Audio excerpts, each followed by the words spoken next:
waits, and Johnson scores! Masaba's in the middle. Wednesday here could seal it. Gassama finds Masaba. It's now Bannon. Bannon with a great ball in. Here's an opportunity. Palmer scores! Liam Palmer has scored for Sheffield Wednesday.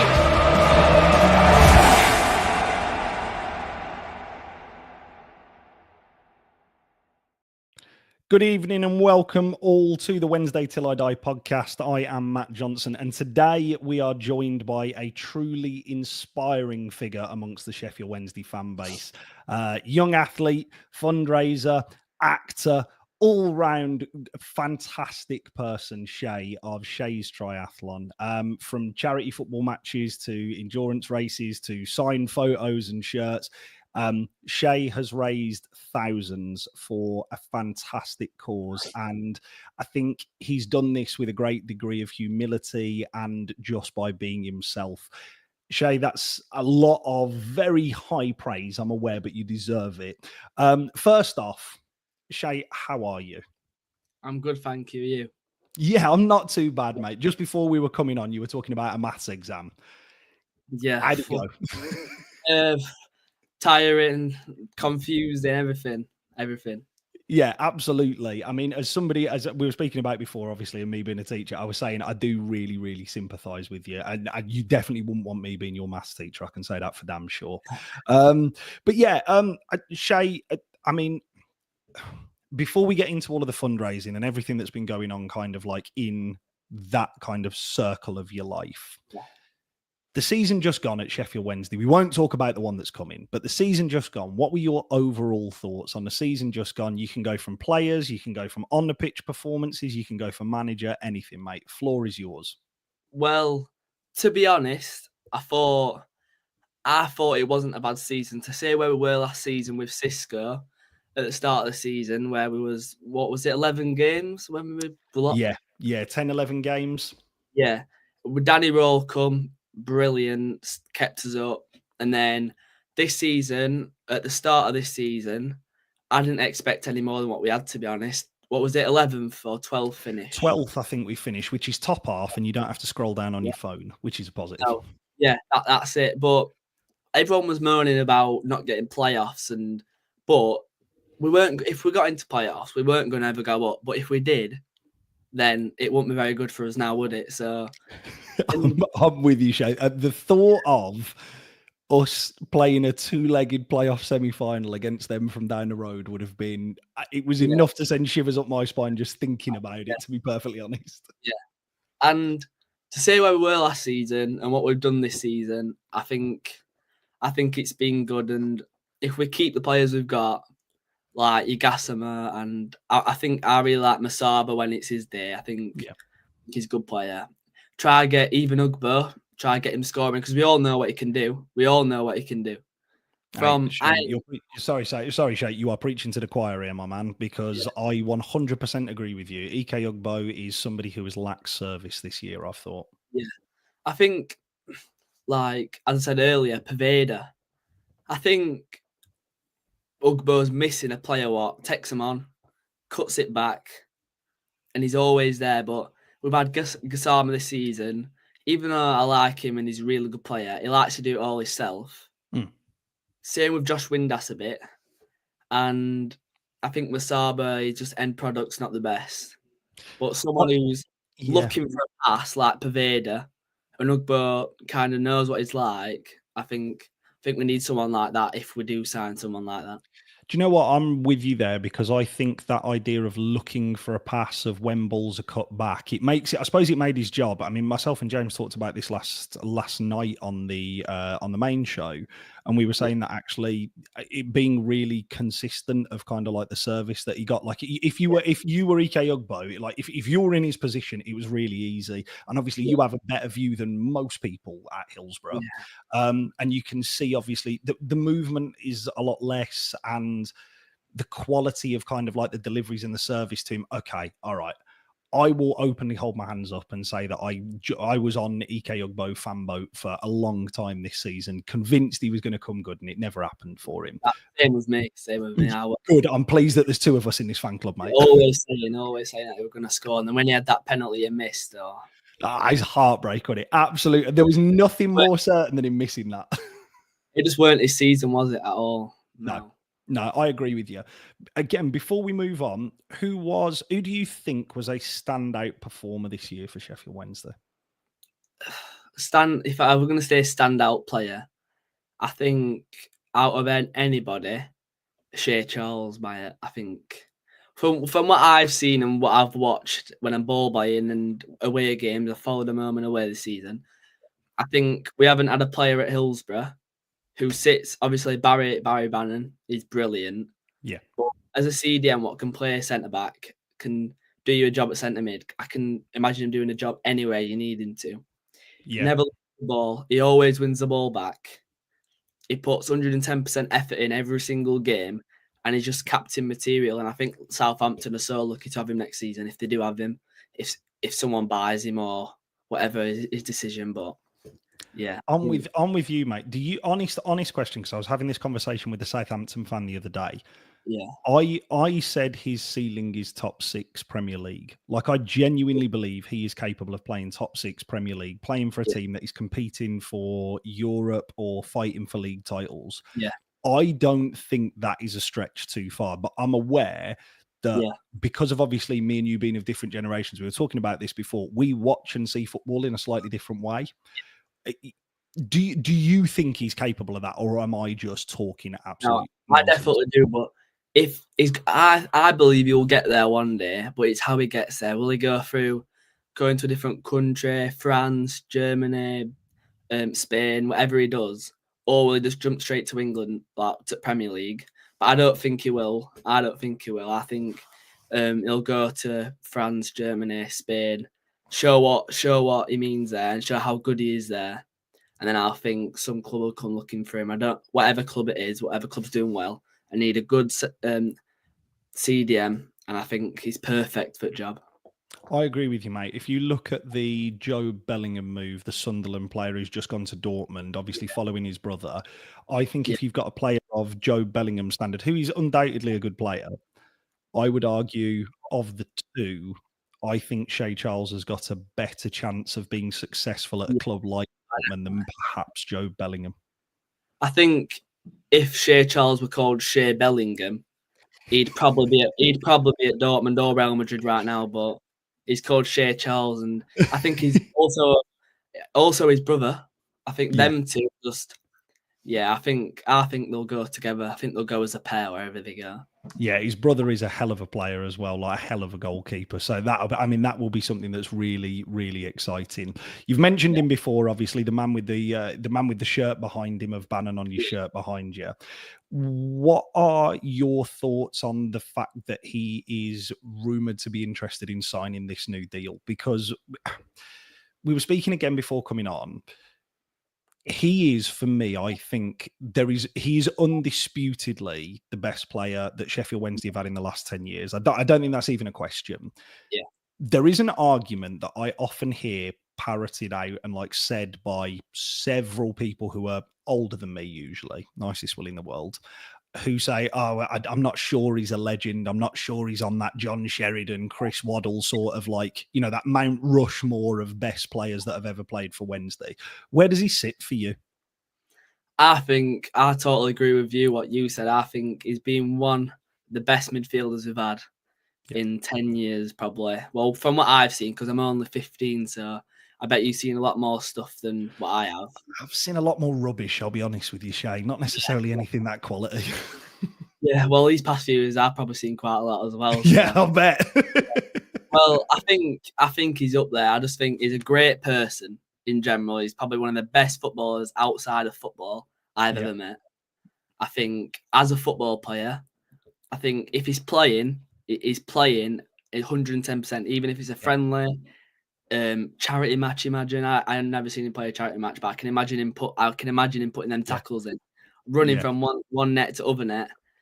I just think he really does wear that Wednesday badge, and he means it, and he means it for fans. And I just think after this season, I think this season we've had, from what I've seen on Twitter and stuff, people have been saying bad stuff like he's not good enough, just hang his boots up, just like it's time for him to go. But personally, if we get rid of him, I don't think we'll see another player like when he were injured for them 2 or 3 games. Yeah, didn't we lose all 3 games? Yeah, we weren't great, honest. Yeah, yeah. We missed him. So I agree with you, mate. I think so myself and James spoke about it last night, and I think the conclusion that we came to was because at that point the news hadn't come out of him being keen to potentially re-sign with Wednesday. Yeah, we were of the opinion that we'd love him to stay because of how good a footballer he is, but also wanting him to get the best possible deal, if that makes sense, because he's given 10 fantastic years to Sheffield Wednesday, and I wouldn't want him or his, I suppose him as a person and his football playing ability to be leaned on way too heavily, because as you said, he gives over 100% every single game. He's constantly trying. He's still playing in a manner that doesn't say that he's 35 years old. He's still playing like a 25-year-old. That's what I've all been saying this year. Like, as I said, I love Gossamer. I think he's one of the best wingers, well, young wingers, if you think about it, we've had for the past few seasons. Yeah. And when he's had his so maybe 60 minutes he's had, and it's time to come off. He's walking, he's not running anymore. He's just fed up, he's not playing. But you still got a 35-year-old Barry Bannon, sprinting from one net to other, putting last-minute challenges to win us a game or draw us a game, because we haven't had many wins this season. But just to keep us in game, and then looking up to the fans and screaming, get in. But I ain't seen any other young players like him or 35-year-olds like him. Yeah. Only person I've seen what reminds me a bit like him, but not half as good. He's a really good player, Will Vokes. Yeah. Yeah. Very, very different footballer, but I agree with you in terms of the level of commitment to, because that's what you want as a fan, isn't it? Like, realistically, you want a fan, you want to feel that the 11 players that are out there are not only playing to the best of their ability, but they are also showing, I suppose, representing you as a fan as best as they can. So yeah, I agree with you, Shay. I would love to see him re-sign. Again, I'm hoping for a positive season next year, but again, we won't touch on it too much because we're not there yet, really, and it's not what we're here for this evening. When it all goes horrendously, which is my personal belief, next year, I'll get you back on and we can talk football then. Yeah. We'll talk about obviously the reason why we have got you on this evening, and again, thank you so much for coming on. Yeah. I know before you started, you were saying, I've got a list of everything that I've done, because I'll be straight with you, Shay. When I was doing some research for this, I was sat there and I was thinking, I don't know how I'm going to squeeze all of this in. Could you just rattle through that list just to give people watching or listening to this how much of an idea of just the wide variety of things that you've done? Yeah. Well, I've gone from, so when I was younger, my first ever thing I've done for charity was, when you do the lap round Hills Park or 2 laps around Hills Park. Well, I did that, and then after that, I raised £100 for charity. Yeah. And then when I went to go give it to Bluebell Wood, they was thanking me. I just really liked it, that it made a difference, and all the kids were smiling and what have you. So then I just thought, I need to keep going. And my cousin Eva, she's got chromosome deletion, and that's who I do it for. So when I was younger, and she's 14 and I'm 15, and then I was always asking, why can't she talk to me, and why can't we go on walks, and what stuff like that. Yeah. And as I got older, I started to understand it more, and I started to understand everyone's not the same and everyone's different, and not everyone can be the same, can they? So I thought, I just really enjoy it. So I've done triathlons, the outfits, the bunny outfits, what I do for Christmas, Easter, just anything in general.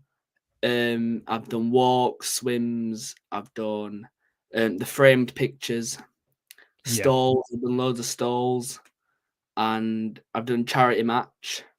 I've got another charity match coming up soon. I think we're just trying to get that sorted out and stuff. And yeah, I've probably done more, but my mind's gone a bit blank. No, I don't blame you, mate. It is something that's truly inspirational, and as you mentioned that you're doing it for your cousin. When you mentioned that you recognize that kind of like the first time when you're a bit younger, perhaps not noticing kind of like asking questions like, oh, why can't we do this together? Why can't we do that? When was it something that I suppose like you decided right from that in an early age of like, this is something that I want to do, not necessarily for her, but actually for the people who are looking after her as well and taking care of her and obviously making sure that she receives the care and attention that she possibly can.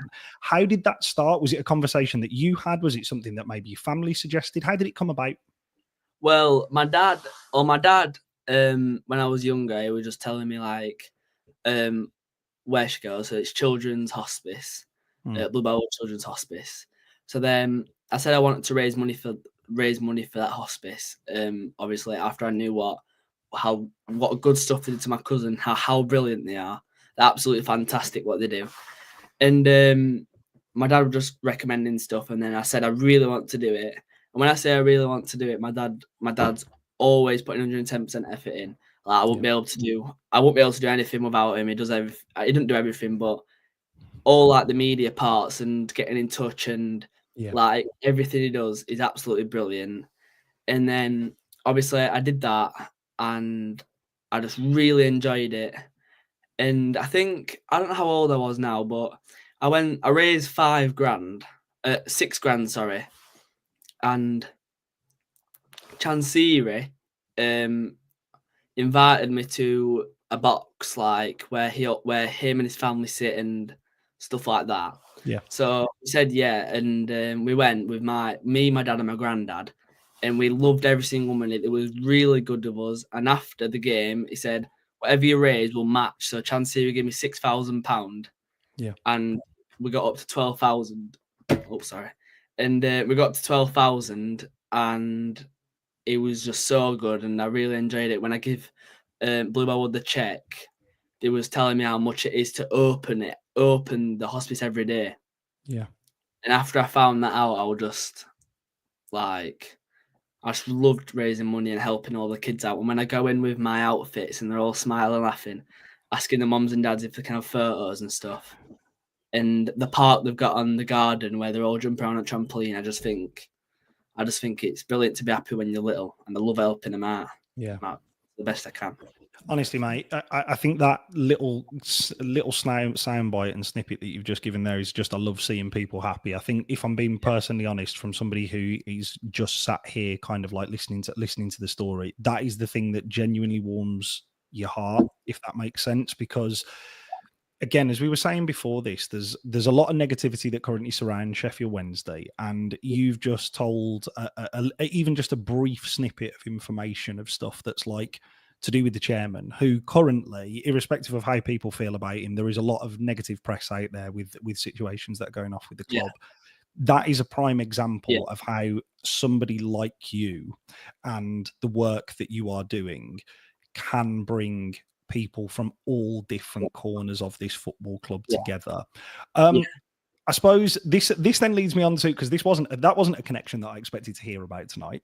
One of the things I suppose that I'd also like to touch on is, have there been any, I suppose, things that you didn't think would happen when you first started this? Any unexpected friendships, moments that have come from all the fundraising and outreach work that you've done?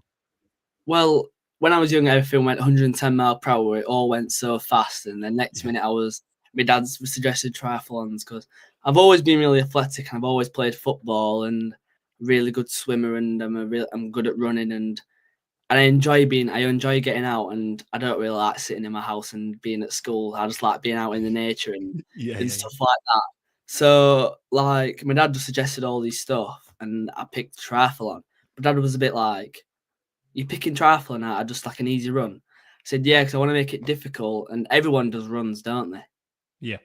Everyone does runs and everyone does swims and stuff. And I want it to be different. I want to do a triathlon, because I've only ever seen triathlons in Olympics. Yeah. I've never seen it just outside raising money. So I did that, and then after that we got a few followers and stuff, and then we just wanted to keep building it.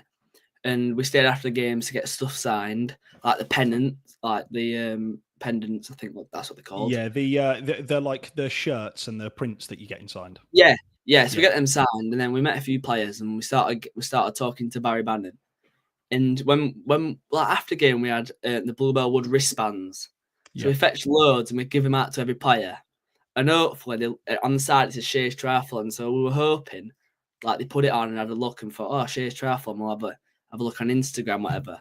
Yeah. So we had that, and Barry followed us on Instagram, so we were so happy because captain of the club and stuff. And then it was just chatting to my dad, and since then he's been absolutely brilliant. Absolutely brilliant.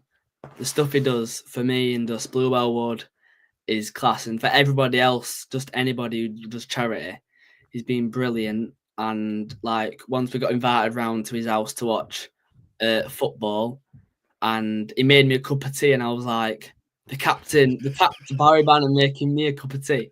I thought I should be doing all his work. I should be making him a cup of tea. You sit down, Baz. You put your feet up. I'll do this. Don't you worry. You got a game in a couple of days. I need to be up. I'm always sitting down and watching. You need to win the game. Oh man, when you mention that, it is really interesting because again, as you were talking about before, there's been a little bit of negativity surrounding certain players, and Baz is somebody who has come in for a little bit of that flack. I think it's the age profile. I think it's probably what we ask of him as a football club. But he doesn't really talk or publicize anything to do with charity work, or like the conversations that he had with yourself. Yeah. When you've gone round and sort of like started doing this, like how much of a help has his and other players who've been at the club kind of like supported the work that you're doing? He's done quite a lot to help me and to like publicize what I'm doing. So if I'm doing a triathlon, my dad posts it on Instagram or Twitter, he always reposts it. He always puts stuff on saying, give him a follow, give some money to JustGiving and whatever. Yeah, we never put on give money to our JustGiving or whatever. We just put on we're doing a triathlon and see what happens. If we raise £200 or we raise £50, or we raise 1,000 or 5,000 or 10,000, every penny means the world. It all goes to a good cause. And when Baz does that, we always get quite a lot of people following and asking what we're doing. And Shay Charles has reposted something that's another player. He's been really mature this season. You've got a lot of young players who aren't very mature with stuff, and they do forget where they come from a bit, don't they?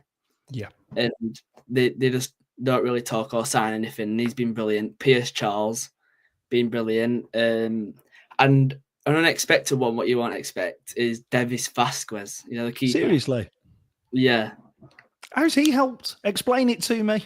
So, he didn't help much, but so obviously I ball boy. Yeah. And I made a few friends as well from ball boy. And if you want me to start explaining some of them stories. Yeah, please do. Yeah, please do. So going off Bluebell Wood, well, I started ball boying. And Devis Vasquez, I think, it was David Stockdale, the first keeper, and then the second. So the same season, I had Devis Vasquez in there, and every single time he come out to warm up, he fist bumped me, asked me how I'm doing, and he said like, "What charity are you doing next? What are you doing?" But he didn't speak very good English, so it was hard to understand. I was like, "I'm doing running," because I couldn't say triathlon because he probably wouldn't understand. So I'm doing running, swimming, and that's brilliant. And he used to come out every single. It was freezing. He used to come out. He used to give me. He used to nick a hat from him Wednesday. He used to nick a hat, gloves. He used to give them me, put them in like his short waistband, so no one could see. He used to run out. I check if no one were looking and put his hat on me and gloves. And he used to be so nice. And he were. And then Pierce Charles, absolutely brilliant. He always asks what I'm doing and how I'm doing, just general chit chat about. So if we got a Sunday game and I've had a football game that same day, oh, what did you do? Did you score? Who did you play against? Just when they're stretching and what have you. Yeah. Cameron Dawson, he always knew what to do, so he asked what we're doing, and he thought what I was doing was brilliant. James Beadle, Yeah.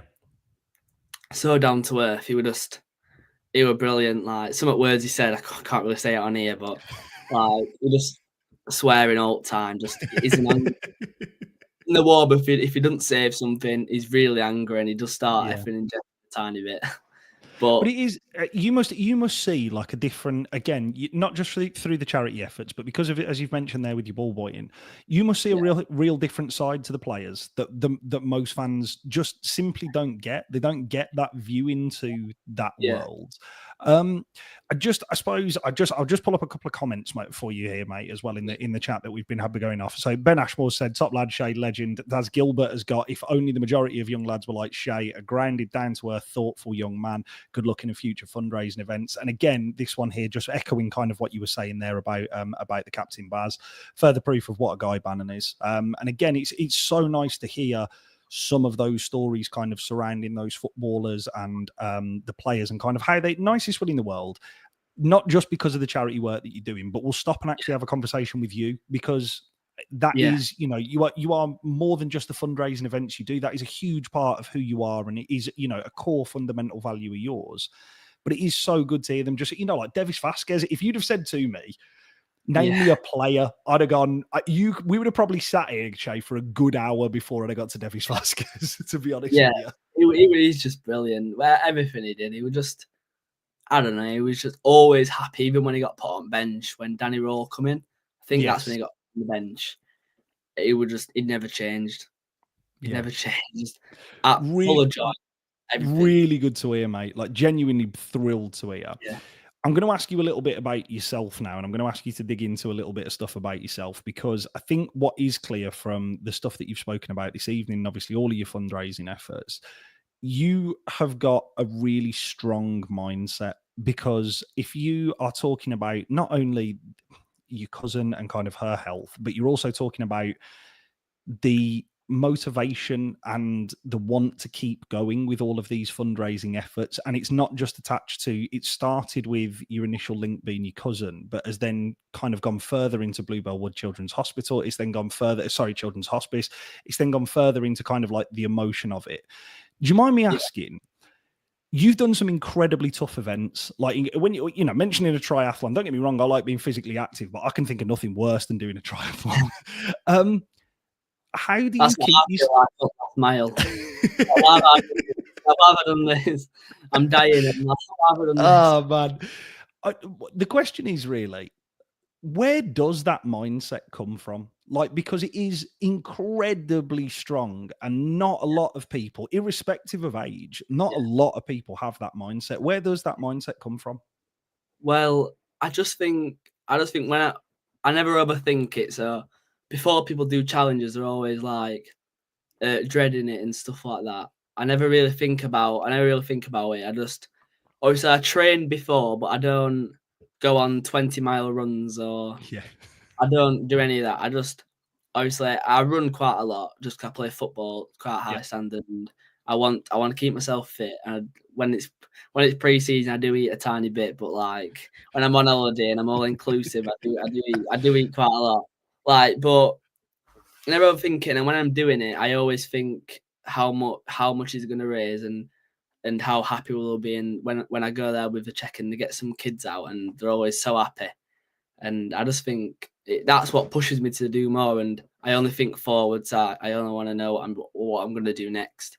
Yeah, which is, again, genuinely your thought process about not just kind of like, as you said, like that last mile of being like, oh my God, this is horrible, I'm wanting to give up here. But actually, all of the stuff beforehand, I think the most impressive thing that you've said there is I don't really train for it, because that gives you an idea of just how fit you are, which is unbelievable. Can I ask them, when you started this, was it just to do, because obviously you started it at such a young age, Was it just to do with your cousin, and how has that changed over time? Like, how has that changed in terms of, is it still all focused and geared towards your cousin? Is it now geared towards kind of like that bigger fundraising effort surrounding the entire children's hospice? Like, where is your mind at with it all? Well, when I was younger, it was for my cousin mainly. Yeah. But as I've got older and I've realised because when I was younger, I only ever thought like it was just for my cousin. Because when you're younger, you only think that. So I'm saying, Yeah. I mean, like 6, 7, 8, I was only still a baby in primary school, and I never really thought I was just so crazy and happy all the time. And I never thought about what really Bluebell would were. I never thought deep into it what they actually meant and what they did. And when I found out how many kids they do help, like because not only my cousin, how many kids do help, kind of just opened my mind to what else I can do. Yeah. So when I realised that, I think it just went to all Bluebell Wood. I think I did it for all Bluebell Wood to help all the kids, because I just really enjoy seeing people happy, and especially the kids obviously they're not all the same as us, and I really do like it, because they don't get as, like people say, they don't get as much life chances as what we do get. But I believe anyone can get what they want if they put their mind to it, and if they get help from people. So I just love helping people and seeing them happy. Mate, again, I know we've said it a number of times here, but genuinely, truly, truly inspirational here. What, I suppose we'll look a little bit forward in a second, but I suppose what advice would you give to other young men or women who are in your situation here, who want to start on this mission surrounding sort of like a charity project, but don't know where to begin with it? Like, how would you tell them to go about starting it? If you were starting this completely from scratch right this second now, the minute we get off this podcast, you decided, right, do you know what? I'm going to start fundraising. How does somebody go about it? Just chuck yourself in the deep end, I think. Yeah. I think, you know, it's great advice. I think if you start small and you build your way up, you just keep your small challenges. I think if you do a big one, I think it's only going to get bigger. Yeah. I don't think if you start small, so for instance, if you was younger, like how I started, like 5, you're going to start small. You're not going to do a massive triathlon. Yeah. So if people my age starting, I'd just say, put your mind to it. It's not about yourself. It's about other people. So don't expect anything from it, and just to go out and do it. Just go out and enjoy. Obviously enjoy yourself. I enjoy doing it, and then on the last mile, I just want to sit down. But like when I'm out in nature and stuff, and you just let it all sink into what you're doing it for, and you know how happy they are going to be after, and you're just looking at everything, and at the end when everyone's clapping you and stuff, and you know what I mean, then it does sink in. But when all my challenges, after the like, I'm just like so happy to give all the money to Bluebell Wood. Yeah. Like, are you not proud of yourself for what you've done? And I've never been the type of person to really go home and just like let it take it all and just think I'm really proud of myself. I've never. People may say that's big-headed, but I don't know. I've just never been that type of person. I've always just wanted to do something else, and yeah, that's what I'm like. And I forgot to tell you earlier. I forgot another thing. What we've just done recently. Go. We've been raising money for defibrillators, and we've got 4. And I did it with Harry Parker, another young fundraiser who supports Sheffield United.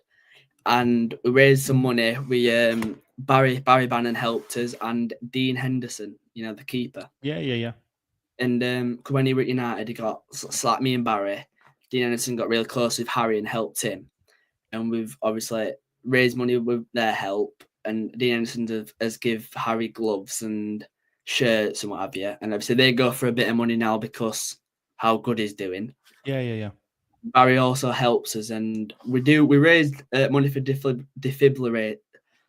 Defibs, I'll just say Defibs, there we go. Yeah, defibs. That's too hard to say it full word.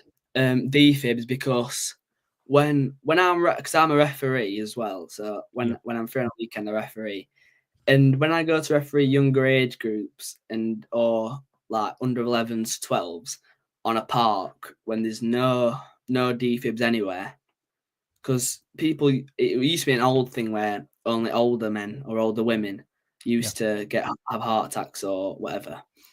But it also tends to be younger people as well nowadays. And I think that there's not enough defibs out there, because CPR obviously does save lives, but defibs save lives double times faster as it does. It's just an extra thing to save someone's life. And I think it was a really good idea just another way to help people. And none of them has been used yet, thank God.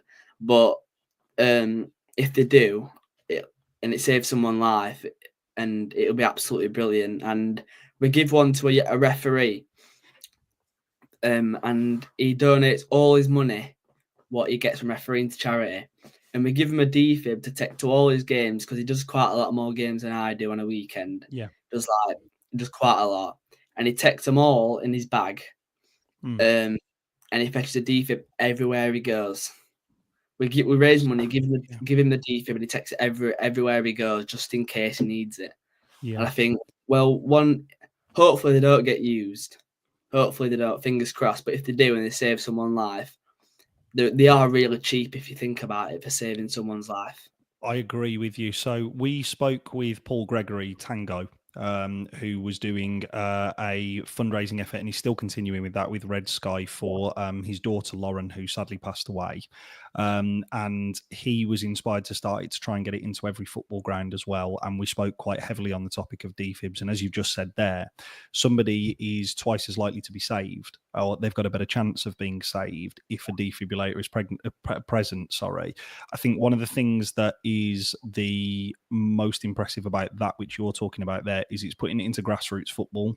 Because whilst we have, at Hillsborough, 25,000 people congregating at a stadium every other Saturday, as you say, it's the parks, it's the football complexes, it's the five-a-side venues where people go and play. Five-a-side. They're always older men or older women, what obviously are a bit older, and they're not going to go thinking I'm going to have an heart attack, and they're just going to be throwing themselves into it. They're not going to be getting warmed up, or they're really trying to have a laugh with them. And anything can happen. That's what I mean. And I agree with Tango with that. I think there's one at Hillsborough. I think there's multiple in there. Yeah, so they've had, recent fundraising efforts have meant there's now one in every corner. So the tagline for his fundraising efforts was one in every corner. So it's a defibrillator on every stand. This was sparked after the tragic incident of the West Brom fan passing away at Hillsborough.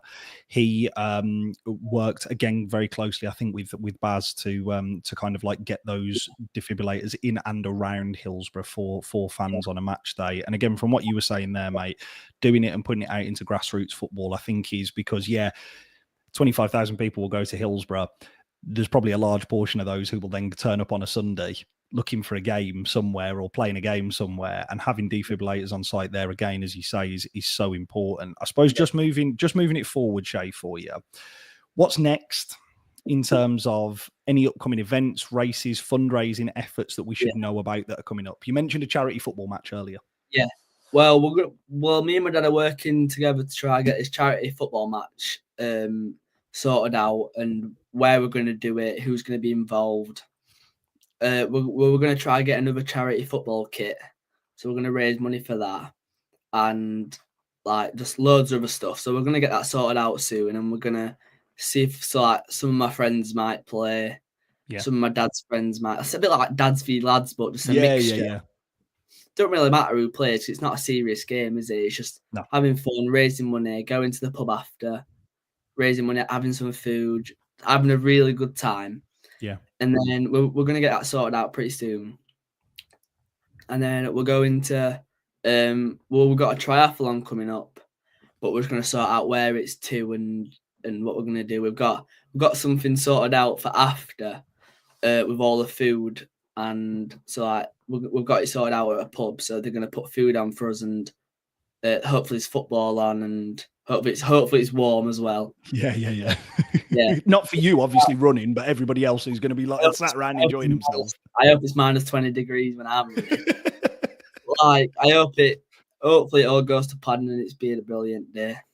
Good. Difficult question for you. I'm going to put you on the spot now. If you could team up with any Sheffield Wednesday player in a fundraising effort where it was a joint effort with you and them, who is that footballer and why?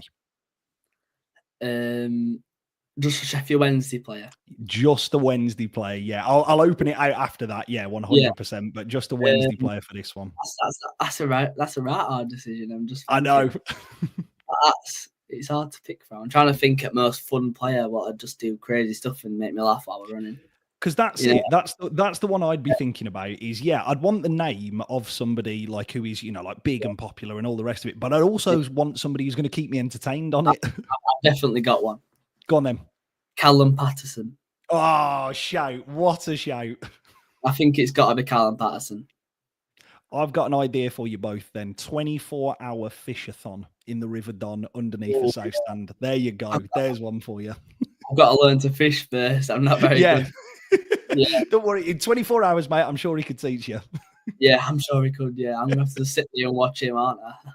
All right, then. If we're going to widen it out, what sports person is at the top of your hit list for getting involved? Oh, I think all the football. Can it be pass as well? So who's it can be absolutely anybody, mate. You said to right at the start of this to dream big and chuck yourself in at the deep end. So here we go. I think it's an hard one. This one, it's really hard, isn't it? Yeah. I'll give you mine. If you need a little bit of thinking time, I can give you mine. Mine would be Chris Waddle, because Chris Waddle was the reason why I fell in love with football in Sheffield Wednesday. Yeah, I think that's a good one. Well, obviously, I'm a bit younger, so I didn't really get to watch Chris Waddle, but you've got your Ronaldos and your Messis, and stuff like that. But from what I've never been able to watch him in real life because he was before my time for watching football. But from what I've seen and what I've heard, and I watch him all the time, I think Maradona. Oh yeah, what a player he was! What a player! But if it was from someone who I've seen, I think it'd have to be Ronaldo. Yeah. On the Ronaldo Messi debate, we'll not fall out here, but Ronaldo or Messi? Ronaldo. Okay, we're not going to fall out, Shay. We're not going to fall out. It was going so well for 40 minutes here. The reason it's got to be Ronaldo because if you're thinking of a triathlon, I think if you just look at him, his build, how fit he is in general, I think he'd win my triathlon race. I think absolutely. You could literally say, "Pick me up and carry me round," and I'm sure he'd just see it as a gym session. Yeah. I think I'd strap me to his back and he'd be running, wouldn't he? Then I've got this, mate. Go on, carry on. Yeah, last question then, Shay, and this is a really, really difficult one here. Where do you see yourself in 5 years with this raising money for Bluebell Wood Children's Hospice? Is this something that you think is going to stick with you for life? Is this something that you hope sticks with you for life? Because it's a difficult question looking 5 years down the line. You'll be 20 years old. Where do you see yourself in 5 years' time with the fundraising efforts for Bluebell Wood? I think I see myself as doing half marathon. Yep. Marathon. I think I might have done maybe 2 or 3 more triathlons, and I think I might have done a different type of activity. So not a triathlon, not a run or a swim. I might have opened it to a different sport, maybe. Amazing. Not only football or running. I think I might have opened it to like it's an hard one, like you said, Callum Patterson, fishing. Yeah, like a really, I think I mean, I was going like that and giving a deep breath because you were just rattling off half marathon, triathlons. I was thinking, oh my word, that is an awful lot of activity. But yeah, I think just before I let you go, Shay, there's a couple of things that I just wanted to say. And again, if I just pull up the comments, obviously here from hang on, wait there, let me get that. Nola Cleaver, maybe. Apologies if I've got the name wrong, guys. What a guy, an inspiration, a legend. Again, if you were to ask me, this was Ben Ashmore on the Davis Vasquez one. If you'd have asked me all the keepers in Wednesday in the last years, I still wouldn't have got Vasquez. It'll be a pub answer in years to come, which again, it just goes to show kind of like the inspiration and kind of like the work that you've had. And then we'll finish with this one here from K Chef, which is top lad, which genuinely, Shay, it has been an absolute pleasure chatting to you for the last 45 minutes or so. Can I ask you to just shout out your socials and let people know how they can get involved? So it's Instagram and it's Shay's Triathlon. Yep. Twitter, Shay's Triathlon, and I'm not too sure if we have a Facebook. I don't think we do. And JustGiving, from what I can see, is in the comments now. Yeah, we have posted the link for the JustGiving fundraising obviously page in the comments for anybody, and obviously we would really encourage you to donate towards Shay's cause, because again, if you haven't just taken this from the last 45 minutes, Shay is an incredibly inspirational young man who deserves all of the help and support surrounding this fan base. Yeah. Shay, thank you so much for joining us this evening. I do really appreciate you taking the time out of your busy schedule. I hope the rest of your mocks go well as well in terms of your exams. Yeah, I'll try. For having me. Thank you. No, don't be silly, mate. Again, if there is anything that anybody can do, obviously please get in contact with Shay through the pages that have just been shouted, because I think what's come across from this chat is, Shay, like you were saying, we are open to any and every kind of suggestion and all of the efforts going forward. Shay, thank you so much for joining us. Everybody who's been watching or listening along, thank you so much for joining us as well. We are back on Wednesday night for the debate show, and then the following Sunday for the live Sunday show. Take care all. Have a good evening.